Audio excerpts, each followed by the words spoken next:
Good morning, friends. It's Katie Steinberg here at the beach, waiting for the beautiful sunrise. It's sort of in progress, but we've got some clouds, so I just have to say how nice it is to be back at the beach. I was traveling and missed this space, It's, forgive the pun, but it's like being a fish out of water. And it's got me thinking about sort of who's in and who's out. And there are places where I feel in and places where I feel out. So, spoiler alert, part of the answer is yes to who's in and who's out. Both. We're all both. But it also has me thinking about a lot of the sort of rhetoric I hear from supposedly gospel-believing Christian folks.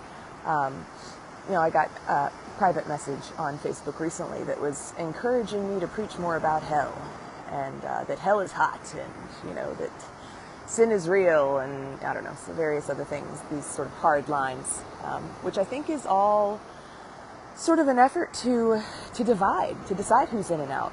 There's scripture passages that talk about the sheep and the goats, and dividing those out into sort of the who's the in group and who's the out group, right? But that's not really where that message is headed, because it always ends up being a surprise, sort of like who thinks they're in is not so much, and who thinks they're out is not so much either.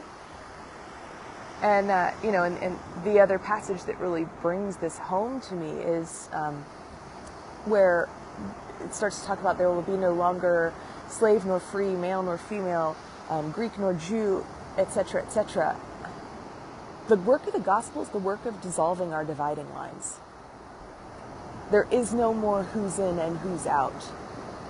I was in Europe recently, and in awe of the medieval art and these ancient buildings and beautiful artistic expressions of the gospel, of Jesus, of Mary, of all of these things, virtues and things like this.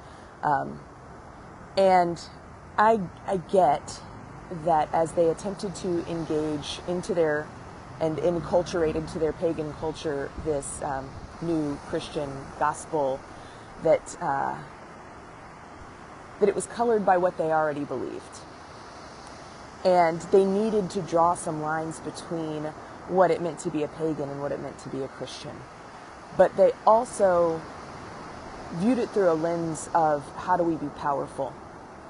And who's more powerful than God, right? So if we can solidify that into one being, and then we can designate which humans are closer to that being, and then we can control people by telling them what are the rules by which they have to engage life to either be in line with that being or not. That becomes a very powerful position. Ooh, look at this, the water's trying to get me. But I don't think essentially that's the gospel, and I hope that we've grown up past medieval times, where we can now understand a gospel that says we are all beloved, and we're all in different places in our path. We're all experiencing different challenges, different gifts, and that's why community becomes so important. So I hope that you are somebody, if you're watching, that has some kind of community, whether it's your family community, your yoga community, your church community, someplace where you're loving and caring for and experiencing other people, because that's the only way we're going to get the fullness of the gospel and begin to erode our own ideas of who's in and who's out. Because when you love people, there's no way you can tell them they're out.